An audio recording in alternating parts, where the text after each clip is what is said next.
Hello everyone and welcome to today's video. Now today I'm going to be talking about the Miami Grand Prix weekend for only Formula 1. But before we get into that, let's talk about the next race for all three Formula series of F1, F2 and F3, which is Spain, the Spanish Grand Prix at Barcelona, at Circuit de Barcelona, Catalunya. So first off with F3, and I can't, okay, whatever.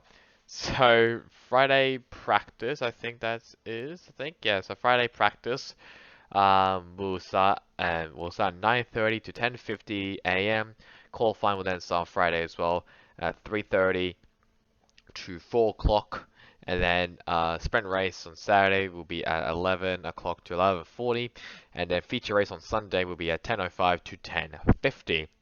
F2 is up next, and free practice we got on Friday 11:35 to 12:20, and then qualifying session which is 18:30 to 1900, which is I think it is oh crap is I think it's 7 no I think it's 6:30 to 7 o'clock I think hopefully.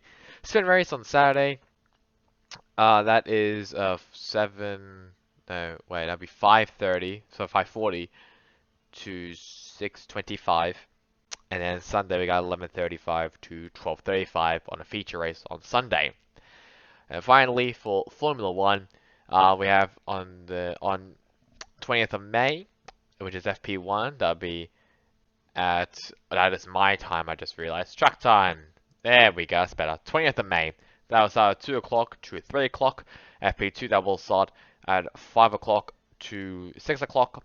FP3 on May 21st, that'll be 1 o'clock to 2 o'clock, and qualifying that will start at, oh crap, at 4 o'clock, no, 6 o'clock to 7 o'clock, right? No, I'm bad, no, wait, no, hang on, it's 4 o'clock to 5 o'clock, yes, and then race, the 22nd of May, that would be at 3 o'clock all the way to 5 o'clock. Got there. Got there eventually. But let's talk about the results for Formula One. And I mean, who's really surprised that Max Verstappen got the win? Got the win for the inaugural Miami Grand Prix. It's pretty cool as well that the podium finisher actually gets a football helmet, like those NFL like those NFL helmets that they wear. It's pretty cool that they get to wear it, and well, it's also their achievement as well. So first place goes to Max Verstappen. Let me just scroll down to 10th place. There we go. So Max Verstappen gets the finishes first place and also gets the fastest lap of the race as well. Second place is Charles Leclerc, then Carlos Sainz ran at the podium, then Sergio Perez, George Russell, Lewis Hamilton, Valtteri Bottas, Esteban Ocon, Alexander Albon, and last row ran out the top 10. Alexander Albon, who actually re-dyed his hair red, has given him some good luck. For the rest of the finishers, we got Fernando Alonso, Yuki Tsunoda, Daniel Ricciardo, Nicholas Latifi, and Mick Schumacher out of all the drivers who finished, and then Kevin Magnussen and Sebastian Vettel DNF'd. And then we got Pierre Gasly, Lando Norris, and Zhou Guanyu retiring. Zhou Guanyu retiring on lap 6.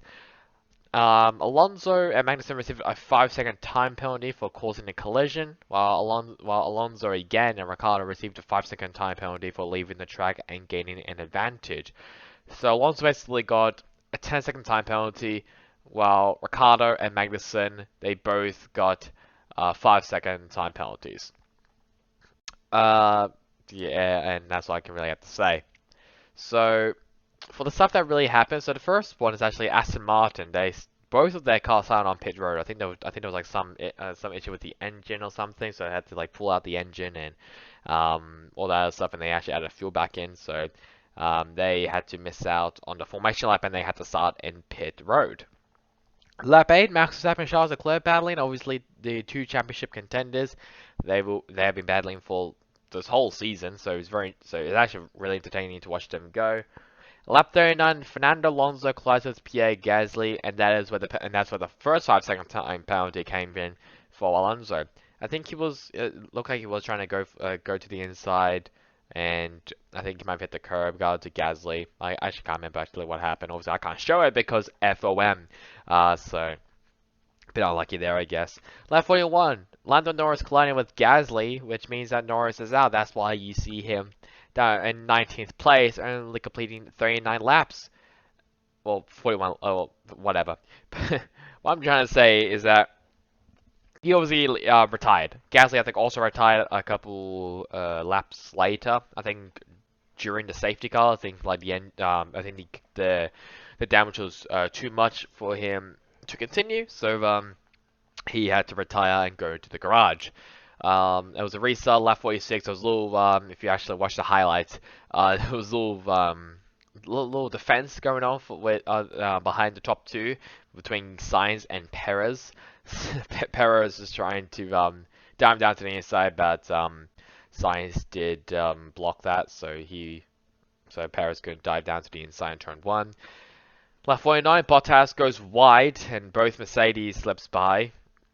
I think Galobalus exiting the corner. I can't remember. I think it was like after the first DRS raid. I thought like that the first was a very very very long DRS raid. I can't remember what turn number that is, but whatever. So he got a little bit loose there, and both Mercedes slipped on by. Even though both Mercedes actually did a really good job, 5th and 6th is pretty decent for them. I'll be honest. I never thought I'd be able to say that, but here we are. Lap 52, Perez dives down to the inside, turn 1, but locks up, so he kind of misjudged himself while trying to pass Carlos Sainz. And lap 54, 2 laps, actually 3 laps, 4 laps, whatever, before the race had to finish. Mick Schumacher and Sebastian Vettel colliding. Vettel spins and he had to retire the car. I think Schumacher also got front wing damage, so he had to get a new front wing. Pretty unlucky. It definitely looked like Schumacher did dive down to the inside. Not like viciously. I don't know if there's gonna be any room there. Maybe Vettel it was. I mean, maybe there was like no space for Schumacher. Maybe Vettel came in down to the inside a bit too much and basically just blocked his momentum and caused a collision. Either way, it was a racing incident, so we can't really argue with that. Driver of the day, Max Verstappen. It's gonna be very normal for me to say Max Verstappen or Charles Leclerc as a driver of the day. It's never going to change unless like we see like I don't know like Alexander Albon come in from 18th place to get a podium. Actually, I'm being too hard on him. Probably maybe 14th, maybe 13th is actually a pretty good spot. He comes in to get a podium. Driver of the day goes to Alexander Albon. I don't know, that may happen. I mean, his hair dye trick is actually working, and it kind of scares me, I'll be honest. Let's now have a look at the standings, so driver standings. Charles Leclerc in the lead, 104 points to his name. Behind him is a Max Verstappen. Well, it is Max Verstappen with 85 points, which is a 19-point difference. I definitely didn't just do the calculations while I was talking. Third place, it is Sergio Perez and George Russell. Carlos Sainz, let me just scroll down a bit, there we go. Lewis Hamilton, Lando Norris, Valtteri Bottas, Esteban Ocon, and Kevin Magnussen ran out the top 10. Then Daniel Ricciardo, Yuki Tsunoda, Pierre Gasly, Sebastian Vettel, Alexander Albon, Fernando Alonso, Lance Stroll, Zhou Guanyu, Mick Schumacher, Nico Hulkenberg, and Nicholas Latifi ran out the 21 drivers who have raced in this season. Still no points for Schumacher, even though he has been close multiple times, so I do expect him to get his first points of the season very, very soon. As for Latifi, that's another story. Yeah, that's another story for me to say. So yeah. Oh boy, Latifi. Oh boy. But I mean, Albon's doing a really good job in the Williams. Alonso has not had a good run. I completely forgot that he was like I forgot that he's had this much of a crap season, like start of the season, because I actually forgot that he was really, really good and like won the tracks or the races before this. But I completely forgot that he's been like that. He retired like most of them, so he's not have.